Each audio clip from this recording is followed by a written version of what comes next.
प्रशंसा का एक भजन वचन एक कहता है, यहोवा की स्तुति करो,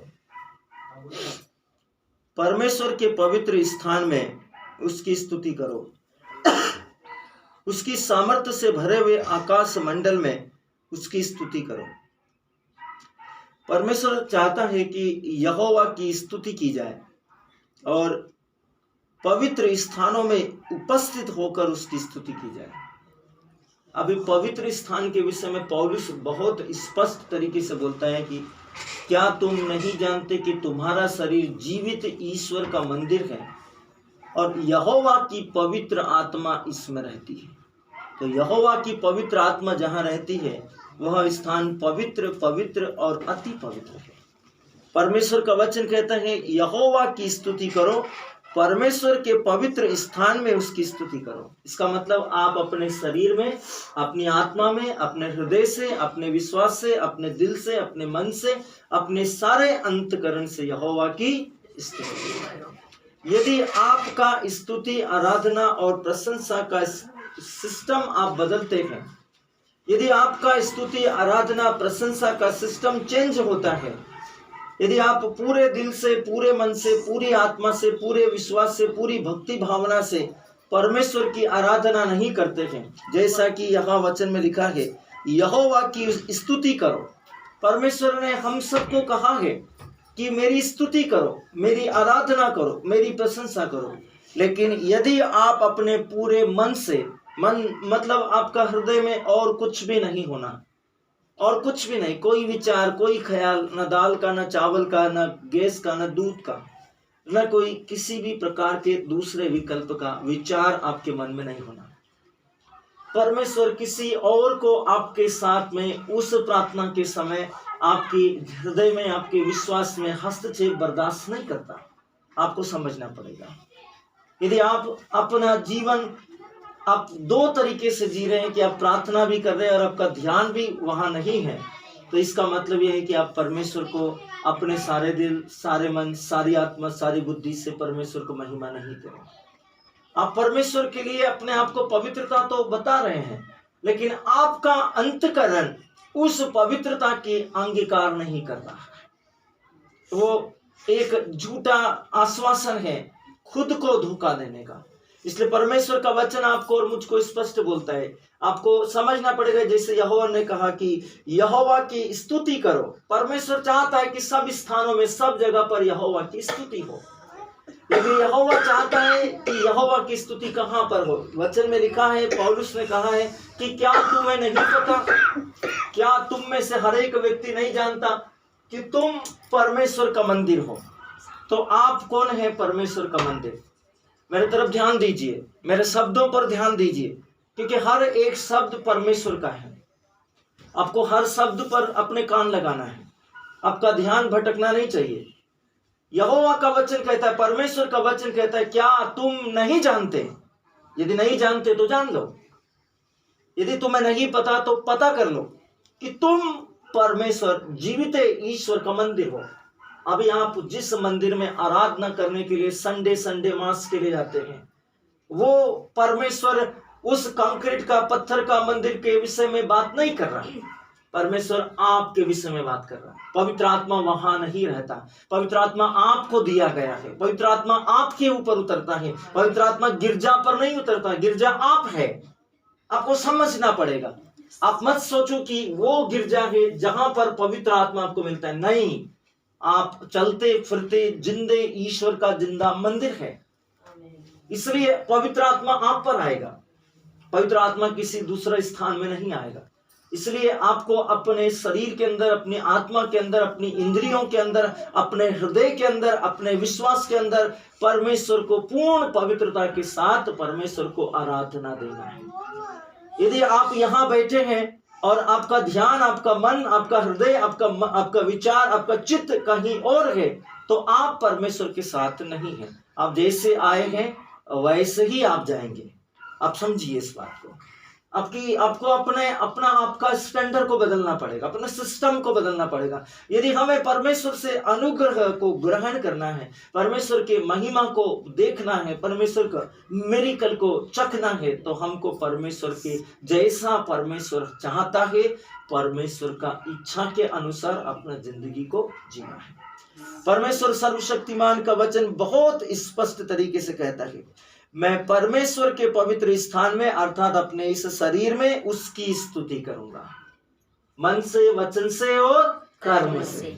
आपको परमेश्वर ये बोल रहा है, पहली परमेश्वर का इच्छा, अपना परमेश्वर का वचन। हम बार बार चर्च में जाते हैं, होली मास के समय प्रार्थना करते हैं, पश्चाताप के समय मन, वचन और कर्मों से और कर्तव्यों को पूरा न करने वाले पापों से हम अपने लिए क्षमा मांगते हैं। आपका मन, वचन और कर्म के लिए पहला आज्ञा निर्गमन ग्रंथ अध्याय 20 वचन संख्या 1 में क्या लिखा है? हे इज़राइल, इज़राइल का मतलब परमेश्वर का चुना हुआ पहलौठा, सारे विश्व में से अलग किया हुआ कलीसिया। परमेश्वर बोलता है, हे कलीसिया सुन, अपने सारे दिल, सारे मन, सारी आत्मा, सारे हृदय, सारी बुद्धि, सारी समझ से अपने प्रभु ईश्वर को प्यार कर, मन, वचन और कर्म से। आपके लिए निर्देश है, उस निर्देश आपका यह पवित्र शरीर है। वो निर्देश जो दिया गया है वो आपका पवित्र शरीर का विषय में, आपका जीभ का विषय में, आपका कान का विषय में, आपका आंख का देखना और समझने के नजरिया और दृष्टिकोण का विषय में। आपका दृष्टिकोण किस स्तर में जा रहा है उसका विषय में।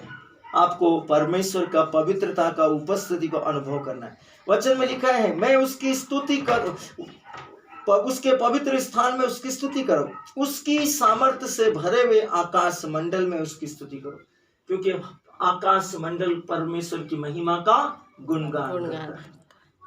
जब आप आसमान की ओर देखते हैं, स्मरण रखना कि यीशु ने हमेशा अपने हाथ स्वर्ग की ओर उठाकर प्रार्थना की थी। तो क्या होता है? आकाश मंडल उसकी महिमा का वर्णन करता है, परमेश्वर की महिमा का, परमेश्वर की उपस्थिति का, परमेश्वर की सत्य निष्ठा का वर्णन करता है। दूसरे वचन में लिखा है, उसके पराक्रम के कामों के कारण उसकी स्तुति करो, जो उसने किए हैं। अभी हमने जो टेस्टमनियां सुनी, अभी जो गवाहियां हमने सुनी, ये हमारी अपनी गवाहियां हैं। और भी आपका कुछ अलग अलग एक्सपीरियंस होगा, अनुभव होगा, लेकिन आपको इन गवाहियों के साथ परमेश्वर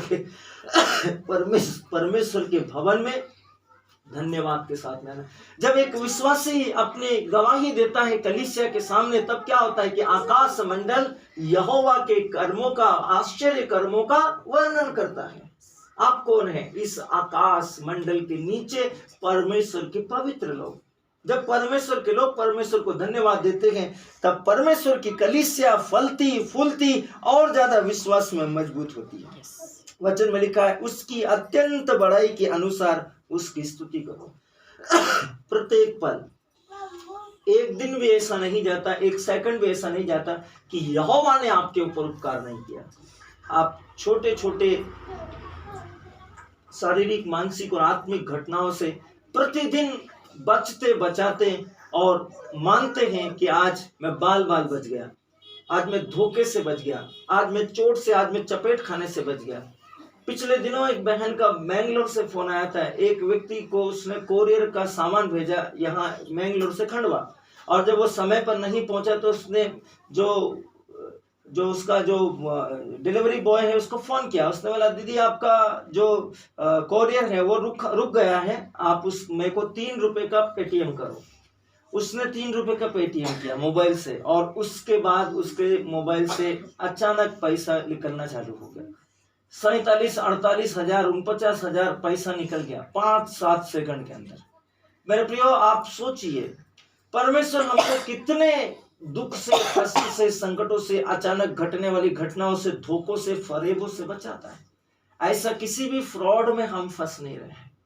जब उस बहन ने फोन किया कि भैया मेरे लिए प्रार्थना करो, मेरा अकाउंट, मेरा हस्बैंड का, मेरे फैमिली का ज्वाइंट अकाउंट है, उसमें एक में 20 लाख है, एक में 25 लाख है, एक में 11 लाख है, भैया प्रार्थना करो, चिल्लर अकाउंट भी है और ये पैसा अचानक इतना जा रहा है। मैंने बोला, दीदी आप तुरंत जाओ और बैंक में फोन करो और तुरंत बैंक में जाकर उस बैंक के मैनेजर से मिलो। उसको बैंक पहुंचने में आधा घंटा लगा। उस जो 3, 4, 5 सेकंड के अंदर 47 से 49 हजार निकले थे, उसको आधा घंटा पहुंचने पर उसके बाद पैसा नहीं निकला। आप सोच सकते हैं परमेश्वर कितना सामर्थ्य है। वो चाहते तो निकाल सकते थे, लेकिन वो नहीं निकला। वो वहां पहुंचा, उसका पूरा अकाउंट को फ्रीज किया। दूसरा दिन साइबर में उसने कंप्लेन किया कि 49 या 50,000 के निकलने के बाद में एफआरआई करना पड़ता। उसने एफआरआई किया और उसको बैंक ने और उसके गवर्नमेंट ने और पुलिस ने आश्वासन दिया कि 8 या 15 या 20-25 दिनों के अंदर आपका पैसा आपको वापस रिफंड कर दिया जाएगा। तो परमेश्वर सर्वशक्तिमान हमको प्रतिदिन बचाता है संकटों से। हर दिन ऐसे बहुत से अनुभव हमारी जिंदगी में आते हैं। हम सड़क से जाते रहते हैं और अचानक हमारा ध्यान नहीं है, हम गड्ढे में गिर सकते हैं, हम किसी चीज से टकरा सकते हैं, कोई हमको आकर ठेस मार सकता है, हम ठोकर खा सकते हैं, कोई जानवर हमको मार सकता है, लेकिन ईश्वर ऐन वक्त पर हमारी सहायता करता है। ये परमेश्वर का अनुग्रह है। आप इसे सोचते हैं कि आपका दृष्टि ने देखा, नहीं मेरे प्रियो, उस परमेश्वर का आंखों ने आपको ठीक समय पर, उस परमेश्वर का हाथ ने आपको ठीक समय पर, उस परमेश्वर का आत्मा की बुद्धि ने आपको ठीक समय पर सचेत कर दिया। नहीं तो भरमाने वाली दुष्ट आत्माओं ने आपको उकसाकर, आपको भरमाकर, आपको अचेतन अवस्था में कर दिया था। आप उसका शिकार बन चुके थे, आप नहीं जानते। विश्व बहुत भयानक दुष्टता के राक्षसों और दानवों के हाथ में है। परमेश्वर का वचन कहता है संसार में तुम्हें क्लेश होगा, परंतु ढांस रखो, मैंने इस विश्व को जीत लिया है। परमेश्वर सर्वशक्तिमान ईश्वर चाहता है कि हम प्रतिदिन परमेश्वर के महान कामों के लिए परमेश्वर का धन्यवाद दें। वचन कहता है उसकी स्तुति करो, उसकी अत्यंत बड़ाई के अनुसार उसकी स्तुति करो। परमेश्वर कहता है नरसिंगे फूक फूक कर ऊंचे स्वरों से उसकी महिमा का बखान करो।